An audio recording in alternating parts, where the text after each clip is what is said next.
Welcome back to the channel and welcome back to another edition of the Good Chalk podcast. We have a very special guest here, and I'll have Nikki Betts bring him on in. Well, we got a number 13 ranked lightweight in the UFC right here. And yeah, we're going to have Nikki Betts starts it off, and he's going to get all the key questions and, warm him up. So over Nikki Betts.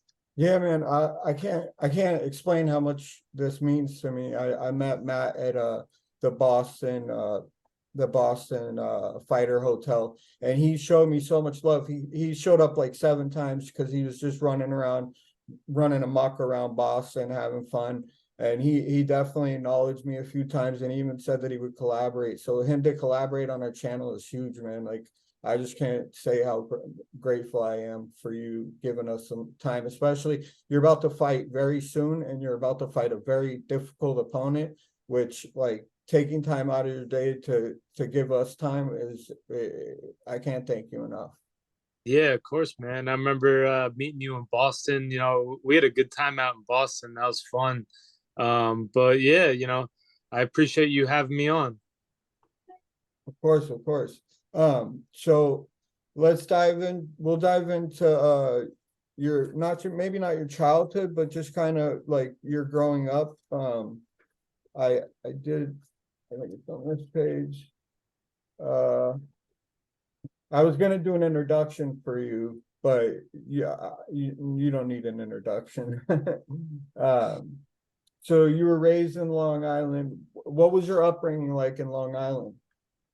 It was good, man. I got a twin brother, and me and him were always brought up playing sports. We played baseball growing up.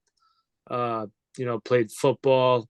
And then I started wrestling when I was in middle school. I wrestled in seventh grade, or actually, I got cut for my wrestling team in seventh grade. And then I didn't give up though. In eighth grade, I made the team and I wrestled in eighth grade, and then wrestled all in high school, played football in high school, played baseball, and I played lacrosse. So I was always an athlete, just, you know, uh, growing up in Long Island. It was good, man. That's awesome. You had a good childhood. I was literally going to go over every point that you basically just said. Like, you've been an athlete for what, 25 years now? Yeah, man. I'm always loving sports and stuff. Yeah, and I saw you played lacrosse, wrestling, baseball, Brazilian jiu-jitsu you got into in high school. What was your favorite sport? I love football, man. I love football. Even in high school, like, I hated wrestling. I only wrestled because it made you better at football. But I'm glad I did, because I'm using that wrestling base, every day in mixed martial arts. So it all kind of worked out. Yeah, the wrestling is no joke. Like, Brazilian jiu-jitsu is definitely a great thing, but like Marab, for instance, that dude is insane. Like, his wrestling is just like it's like past Islam in my opinion. But yeah. What um did when did you start competing in MMA? Because I saw it and I have it in other questions, but I didn't remember the Lion King. Yeah, I want to say that I first did like a jujitsu tournament. I think I started training around when I was 19, and I did like a Naga, in Jersey, and that Yeah. was and then I had my first amateur MMA fight when I was 21 years old. So I'm 33 now, so it was a while ago. I'm gonna skip some stuff and come back because I want to get to that point. Uh so I have my dad has a friend, he's fighting in the CFC. He just got a guillotine choke on CJ La Fergola, and he absolutely a beast. He lost one time, and it's because he went up to 185, and he just fought at 170 like a week or two prior. So he messed himself up, and he lost the fight because he didn't do what he was supposed to. You've lost 3 fights, including your amateurs, and won 19. like the people like Terrence McKinney got lucky. Armin is definitely a beast, and you could definitely learn a lot from him. But like, bro, your resume is insane, like insane. Thanks, man. You know, it's been a long journey. Um, and it's tough to it's rare that people win all their fights in MMA. There's so many ways to lose. And especially when you keep competing, eventually you're gonna fight somebody that gets the better of you. But you're not defined by your wins and your losses. Every loss has been a learning lesson. That's And what I say every week when we have me and him do our bets every week. And the one thing I say is, if if I don't bet on this card, I'm gonna learn something from it. Yeah, that's it, man. And that's what it's all about. The journey is about growing, learning, and getting better. Whether put wins and losses aside, it's just about growth. Right, right. I gotta be honest, I wanna go to Madison Square Garden. I wanna watch you fight. If I can make it there, could you do me a solid and help me get a t-shirt signed? No, I Yeah. wouldn't ask you to do that. No, If you already know, man. If I see you, I'll sign whatever you want, and yeah, hopefully the ticket prices will drop now that Jones and Stipe are off the card, I which know that's sucks. crazy, right? At least the ticket prices will be cheaper. Who do you think wins between Alex Burr and Yuri Prohaska? Dude, that's a tough fight. I think it could go either way, but I just love Yuri. Me too. Me I love too. his whole like samurai like mentality. Style. Yeah. Yeah, I'm always kind of rooting for him. Yeah, I see you as like a modern day gladiator. Like you have everything but the weapons. Your weapons are your hands, your legs, your ability to work in the clinch and the grapple and the wrestling and the jujitsu. Like you definitely mastered your craft. You're at the perfect age because you're in your prime, dude. Like there's no I think if you beat Benoit Saint Denis, and I I know how good he is, but I didn't know that you were a lieutenant in the U.S. Army. He is in a French Navy SEAL, so you both have backgrounds as veterans. So I don't think he has too much on you, but thank you for your service for that for sure. But yeah, you went to the University of Tampa. What was that like? Did you wrestle there? It was great down there. They didn't have a wrestling team, but when I was down there, I found Matt Arroyo and I found Billy Quarantillo and I found Gracie Tampa South. So I was training, I was fighting as an amateur, and I was going to school full time. And then I was doing the Army ROTC while I was in school. So I was staying busy, and then I was working, as a bouncer at these bars and stuff. Tampa was fun, man. It was a A busy good time, yeah. yeah, it was a fun time. It was a busy time, but it was the come up. I was grinding. I was busy all the time, just working hard, going to school, training, fighting amateur, doing the army stuff. Working to make money. So it was a good time down there. That's awesome. Yeah, you definitely like, man, so I'll keep it a buck with you. I didn't graduate high school. I got my GED in prison.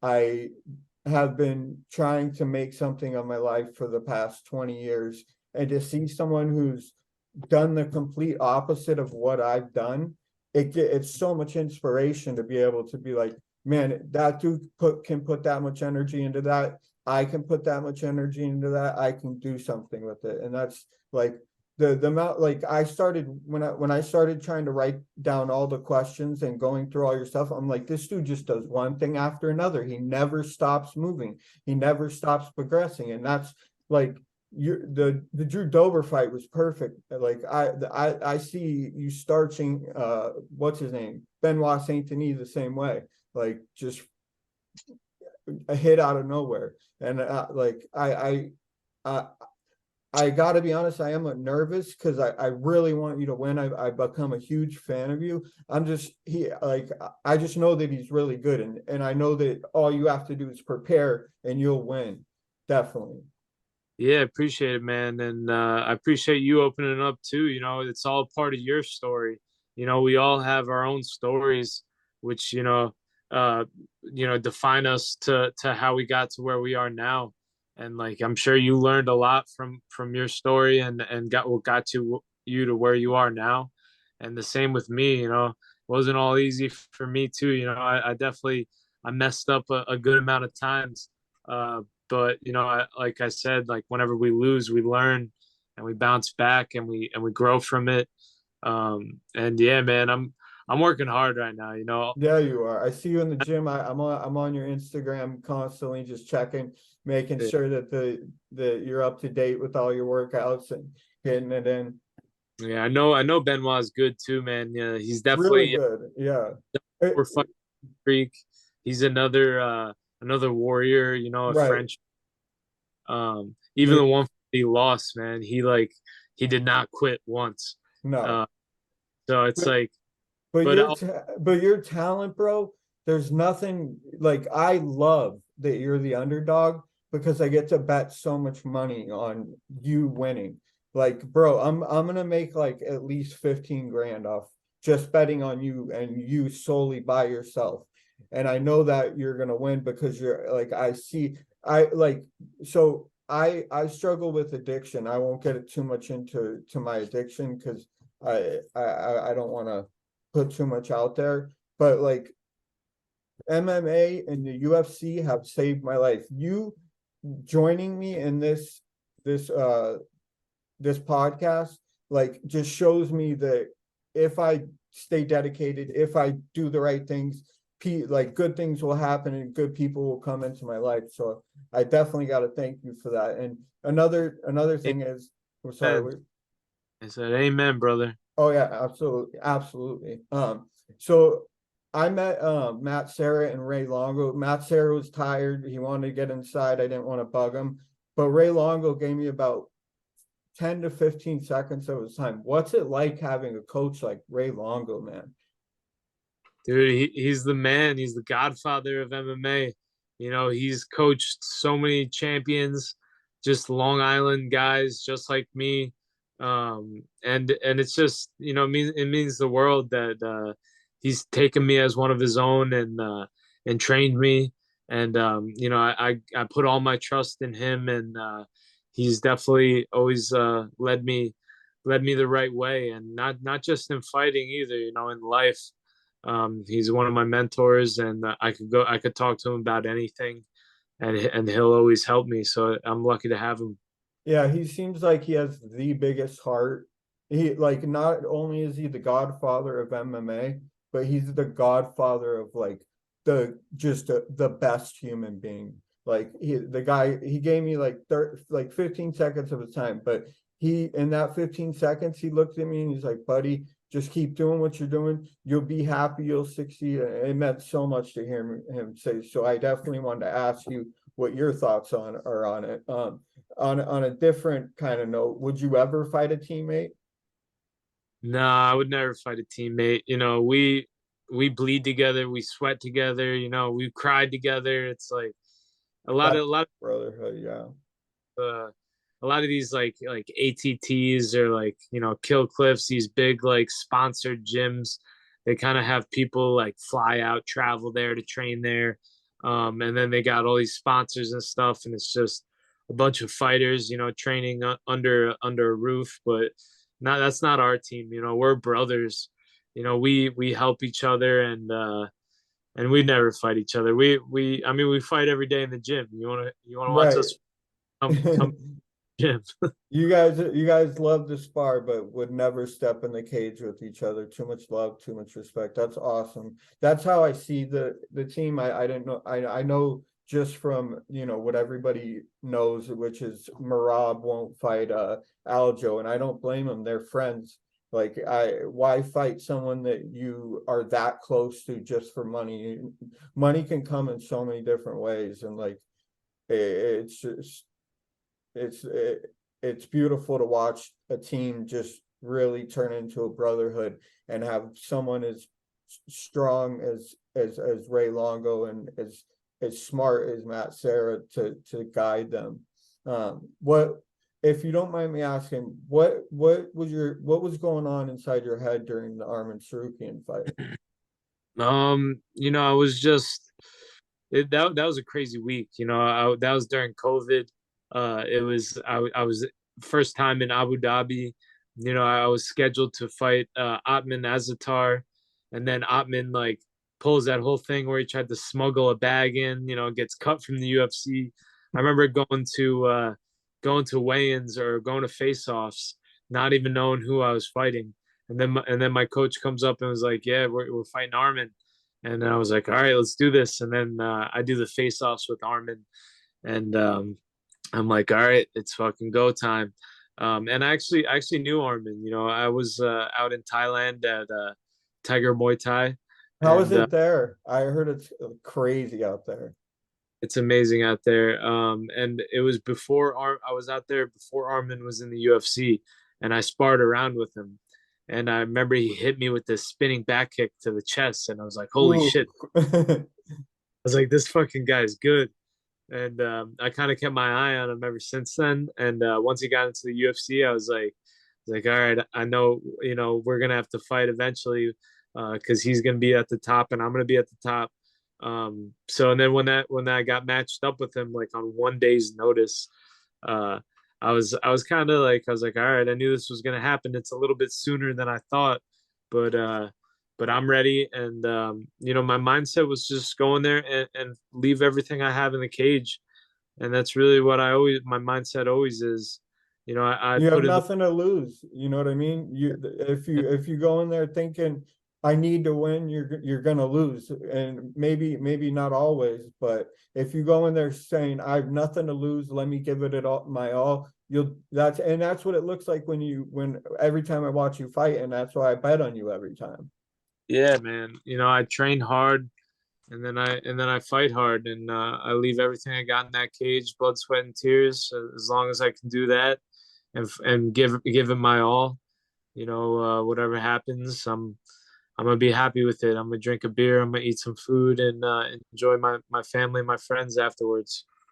Yeah, that's all you can do. You gotta definitely spend time with the family. They're the most important. Um, what what's the evolution on how and why you fight? Like what drives you when you step into that cage? What are you thinking? Like what you're like one fight away from the top 10. What do you go in prepared for when you step into that cage? Um, I put in the work. I put in, I train hard. I put in a legit fight camp.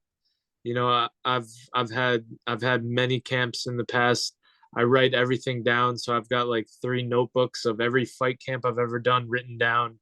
So That's beautiful. yeah, I always kind of flip back in my notebook and be like, I'm about 2 weeks out now, so I'll look at my notebook, be like, what did I do 2 weeks out? My last fight, where was my weight? What was I doing? And I always keep myself accountable. And I know that I put in the work, and I know that I'm ready.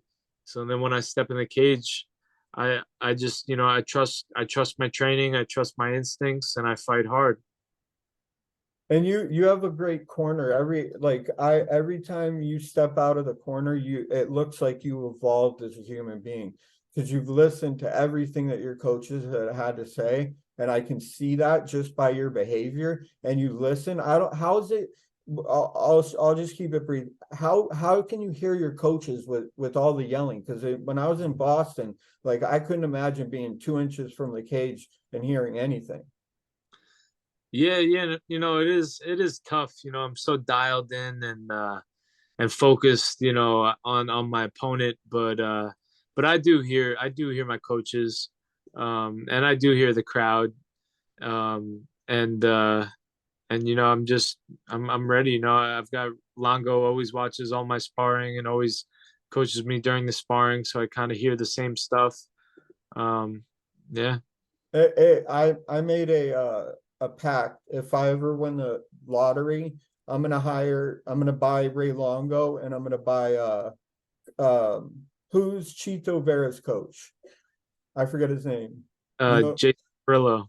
I'm gonna buy both of them gyms, state of the art, everything, and just give it to them for free, because those two dudes are the best in the game. Like such nice guys, man. So like, you definitely, when you have good people around you, good things happen for sure. Yeah. I've been actually holding on to this question for a while.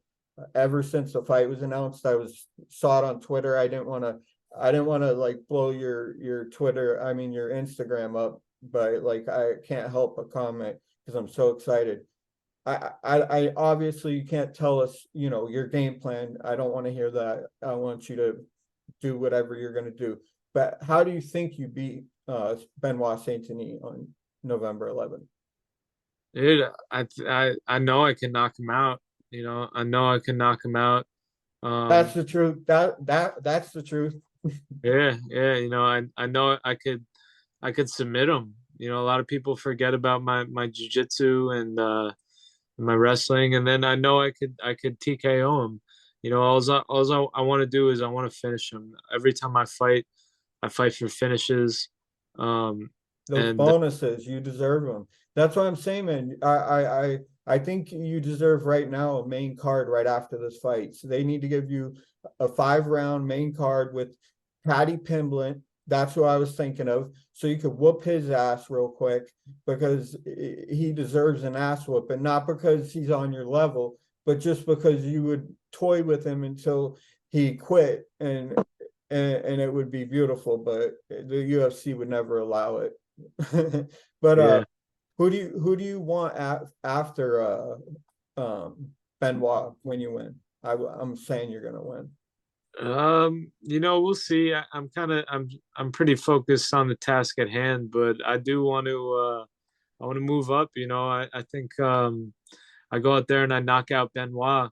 I'm one of the baddest motherfuckers out there, and I want to be included in those names, like those Justin Gageys, those Dustin Poiriers, those Michael Chandlers, those Dan Hookers. Those are the kinds of names I want. Yeah, facts, and you deserve it, bro. Like, this is gonna be definitely a strong test for you, which I see you pass with flying colors. I'm gonna bet every which way now. I'm gonna bet sub. I'm gonna bet TKO. I'm gonna bet inside the distance. I'm gonna bet it all. I'm gonna bet you money line because you're positive money line. I just from your last couple fights, the amount that you've grown, I just like, I know what I see, and I know when I know what I know, if you know what I mean. But yeah. But King, you got any questions? All right, now over to me. I got a couple questions. But first off, kind of another mini introduction because you already got one, but here's another one. So currently number 13 ranked lightweight in the world, Matt the Steamroller Frevola. First question I want to ask is, we just had a big fight just like what past weekend. We had Makhachev versus Volkanovski 2. And I want to ask you about both those fights and how you feel about the fights, the first fight, the second fight, and how do you feel you match up with both those guys? If Volkanovski decided to stay this weight class and you were like a matchup for him, like you win this next matchup against Santini, like how you feel like, you match up stylistically with him. And also Makhachev, you're in this weight class. That's what you want to be. You want to be the champion. You want to fight the best in the world. So how do you feel you match up with the best in the world at this weight class in Makhachev? Like any strengths, weaknesses, or areas you just feel like you can, beat our best him in?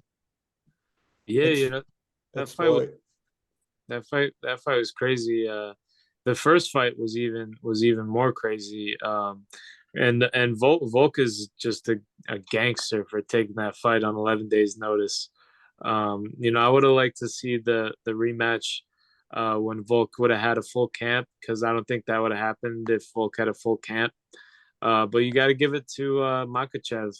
He's legit, man. I think he's a better version of Khabib. Yeah, Um, 2.0 for sure. yeah, I think he's Khabib 2.0 with better stand up, has the grappling, has the wrestling. Um, and for me matching up against them, man, I think on my best day, I could beat anybody in the world. I just need the opportunity. And we're we got our next stepping stone November 11th, and once I take care of business and finish Benoit, then we get our next opportunity. I don't, there's not a man out there that I can't beat. It's just I need to earn the opportunity, and that's what I plan on doing. Is it All train right, cool. hard, fight easy type of situation? Yeah, that's always we sweat in the gym, so you bleed less in battle. These fight camps are hard, and I always make sure that I'm 100% prepared for a 15-minute war if need be, which I am right now. Would you be able to do 25 sorry, 5 rounds? Yeah, man, of course. Awesome. Yeah, but that I would have to change up my training for that, and I'm excited to do that. All Yeah, right. for sure. So the next question, like you mentioned, Benoit Saint Denis. And with Benoit Saint Denis, he's unranked currently, so he's trying to, I guess, use you as a catapult. Like he's like gonna be like, basically both of y'all going to try to use each other. That's what the game is. Best man wins, and both people like no matter who wins, they're gonna catapult. But the matchup is a tough matchup, but it's not. It's like a high risk, low reward type of thing. I mean, at this level, every win is big, but I feel there were better matchups maybe available. People upward like Jalen Turner. I think he's ranked number 12, and you already have a win over him. Well, I think he might be Right. 11, but he's like right above you. But you already have a win over him, and he's kind of coming off some losses, and you're riding some hot streaks. So I would think, but maybe the matchup wasn't on the table. Then there's Bobby Green, who's come off a big matchup, and he's like just like probably one rank above you. Then there's RDA, legend of the game, but it's trajectory wise, those guys are lined up, and there are I guess less stylistically hard for you, but every fight's hard, but That's less that stylistically hard, and they're higher ranked that's in their what like. that's what I was gonna say. He would steamroll through all of those guys.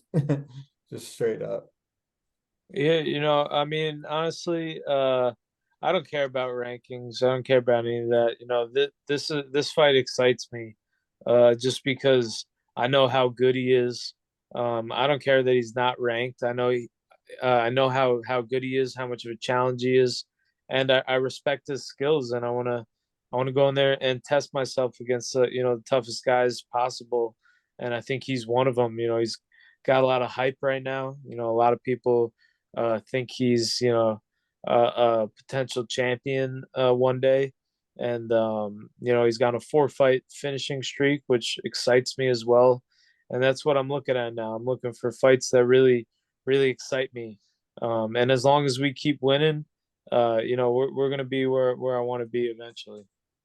All right, I cool. definitely see you winning, man. You're definitely on that trajectory. One thing we talk about in our predictions is the fact of a fighter being on a trajectory, and that's like you're moving up in position to put yourself as a champ. Honestly, sorry I didn't mean to interrupt, but I had to say that. All right, Yeah. no problem. Next one.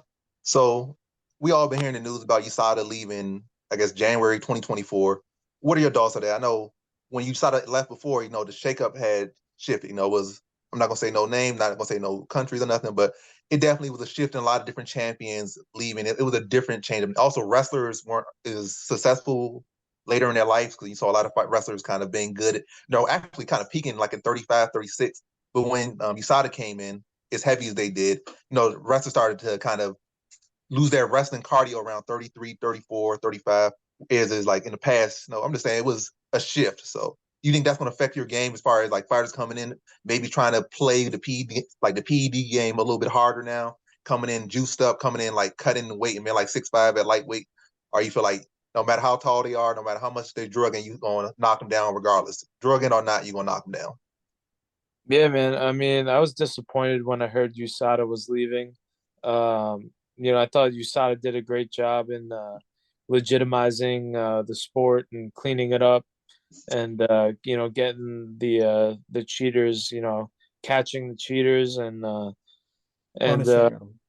yeah, yeah. But I think the new, whatever this new organization that comes in, I hope gonna keep doing what USADA was doing, and keep cleaning up the sport, because you could I hear a lot of people saying that you could just let everybody take steroids, and it'll be more exciting, what blah blah blah, but it's like, you know they're not in there getting their brains beat in. Beating, yeah. Steroids don't help your brain take damage better. Steroids just help you put more damage on your brain. So it's like, let it be an even playing field. Let everybody be natural, and I hope that this new drug testing organization keeps doing what USADA was doing. Very cool. And then kind of a backtrack question. So we're going back to the your career has had this, like, your, I feel mostly, well, your two losses, you had two or three losses, but you had the McKinney, you had the Polo Reyes, but like what type of, I know a lot of fighters, that's something they're gonna have to deal with. Like everyone, like pretty much 99.9% of fighters lose, especially at the highest level. That's the nature of the game. Like whether you're doing NFL, you're doing this or anything, losing is part of the game. But you have like gotten better with each and every single loss, and kind of hearing your backstory kind of makes sense. Like you said, you were cut off the wrestling team with, like, in seventh grade. So I guess it lit a fire in your belly, because it seemed like you have gotten significantly better after every single loss. The Polo Reyes loss, you got crazily better after that. And then the Terrence McKinney fight, you went like from losing to the next thing you know, a snap of a finger, you're like in the top 15, top 13, and now you're just climbing the ranks. So does that go to your upbringing? Like what goes through your mind, and what could young fighters, your younger self, maybe you go back in the past, like what can you tell them, what was going through your mind to be able to do what you have done? Yeah, like we said before, the losses, you can't let them define you. The way that you come back from any kind of setback is what defines you as a man, as a person. And you got to learn from everything, and you got to have the right people around you. I put my trust in my coaches and my family and my friends. They wouldn't let me quit. My coaches wouldn't let me quit. My family wouldn't let me. um, they believed in me even at times when I didn't believe in myself. And I think it's important to have the right people around you, and then put in the work, and then don't let them down. Put in the work. If they believe in you, you must have something in you, and get back on the horse, and keep going. I'm good for like two more questions, guys. My wife just got home. No worries. Yeah, I think we're pretty much close to done. Yeah, I think I I got got like maybe one more. And how many, you got any more questions to give us? I got like one more. How many questions no, you no, got no, left? I'm good. All right, so I guess my last question gonna go back to like Billy Q, and also just that family, of training. Like it's not just like you said, Kill Cliff and these other big gyms, sponsored gyms, where it's like it's really like business on that side versus like where your gym is at. It's like family. And also in relation to that question, it's like, 'cause I know Johnny Hendricks, he had started to shift his camp to be, or his gym to be like a personal, like a boxing style gym. Do you feel you get more benefit from having that, family type of gym, and also where each guy, it's not like an ego type gym where it's like this is the star, we're gonna focus around them, but everybody's equal, we're gonna fight, we're gonna bleed together. You really gonna have people challenging you versus you bringing in like weight trainers, like you're pretty much being making yourself special above everyone else, instead of like, really being down there and bleeding with everyone. You feel it's been more beneficial to have the Johnny Hendricks type of gym, or to have the gym you have going, or the system you have going? Yeah, I mean, I think it's definitely the gym that we got. Having a family. It's like it's more about the relationships you build at these gyms. It's like it's not we don't just have pro fighters at the gym. We have a lot of pro fighters. We also have amateur fighters. We also have like just cops who want to like train. We have like firefighters who want to train. We got lawyers who want to train. We got like kids in high school. We got troubled youth like trying to like focus their energy. That's awesome. Does Ray like spearhead that? Oh yeah, man, we have all different kinds of people at the gym, and it's everybody helps each other. It's like even if you know one of these kids is getting in trouble, you know, we got a lawyer who's at the gym who will talk to them and help them, or a cop there that will, you know, talk to them and help them, or and that's like you know, even besides the wins, losses, and the fight game, it's the relationships you build, you know, at these gyms, and it's beautiful, man, and that's what life's all about is you know, growing and as people and building, you know, strong relationships, and you know, and going for your dreams, man. That's what we do. Man, All that's right, good, good. beautiful. That's beautiful. All Beautiful. right. Thanks for your time, Matt Frevola. Matt the Steamroller Frevola, number 13th ranked lightweight in the UFC. Best of luck on your next fight against Benoit Saint Denis. And again, wish you the best of luck in upward trajectory. Go for that strap, win the belt, and be great. Anything for you from you, Nikki Betts, to wrap it off? Yeah, no, I was just gonna say again, thank you for your time. Thank you for blessing us with the limited time you have. I know you're in camp and that's huge. Like to be able to take 45 minutes, however long we've been going, out of your day to dedicate to the fans, man. You're a true legend. So thank you. We definitely got to do this again.